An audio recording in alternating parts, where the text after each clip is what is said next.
Саламатсыздар ма? 4-ші сынып оқушылары. Бүгінгі біздің сабағымыз әдебиеттік оқу. Сабағымыздың тақырыбы ғарыштан адам не іздейді?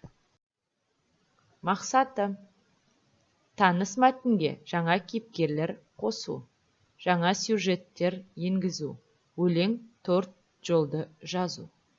Мұғалімнің көмегімен шығарманың құрылымын, стилін жетілдіру, өз бетінше сын тұрғысын бағалау және лексикалық, орфографиялық, пунктуациялық қателерді тауып түзеу. Әрмен қарай Талғат Мұсабаев, Айдын Айымбетовтің өмірбаяны туралы тыңдайық. 85-ші сабақ. Тақырыбы: ғарыштан адам не іздейді? Айдын Айымбетов пен Талғат Мұсабаевтың өмірбаяны туралы тыңда.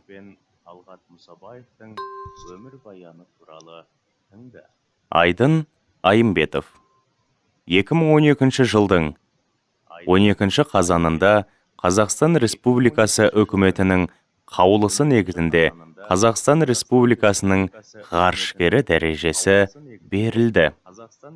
2015 жылы 2 қыркүйекте 2 борт инженер ретінде көліктік пилоттанған Союз ТМА-18М кемесімен Байқоңыр ғарыш айлағынан халықаралық ғарыш станциясына аттанды. Айдын Айымбетов ғарышта 10 күн болып маңызды зерттеулер жүргізді. Марапаттары: ғарыш кеңістігін игеруге сіңірген аса зор еңбегі, ғарышқа ұшу кезінде көрсеткен батырлығы мен ерлігі үшін Қазақстан Республикасының ғарышкері Айдын Ақанұлы Айымбетовке халық қаһарманы атағы, алтын жұлдыз айрықша ерекшелік белгісі, отан ордені берілді.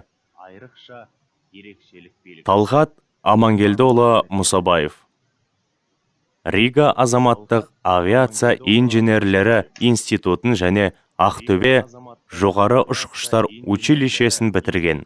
Қазақстан Республикасының және Ресей Федерациясының ұшқыш ғарышкері, Қазақстан Республикасының халық қаһарманы және Ресей Федерациясының батыры, авиация генерал-лейтенанты, гимнастикадан және ұшақ спортынан КСРО спорт шебері, КСРО чемпионы, техника ғылымдарының докторы, экология, Қазақстан Халық Академиясының академигі, Қазақстан Республикасы, Ресей Федерациясы, Америка Құрама Штаттары облыстарының, қалаларының, аудандарының құрметті азаматы.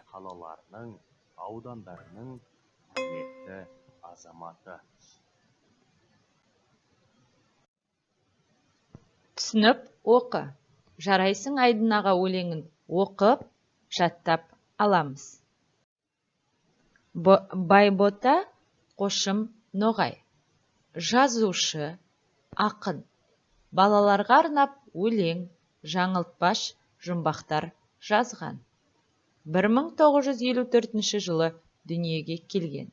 Таңертеңгі тәтті түс, мамандықтың бәрі жақсы сияқты кітаптары бар. Қасқыр мен Жетілақ, Маша мен Аю сияқты шетел ертегілерін қазақ тіліне аударған. Әрмен қарай оқушылар, Тұманбай Молдағалиевтің ғарыш қыран өлеңін мұқият түсініп оқимыз. Мәнерлеп оқуға дайындал. Тапсырма. Өлең шумақтарынан ақынның сезімін білдірген сөздерді тап. Мақтаныш, сенім, шаттық, қуаныш, ризашылық. Және де бір қазақ ғарышкерінің өмірбаяны туралы оқып әңгімелеуге дайындал. Назарларыңызға рахмет.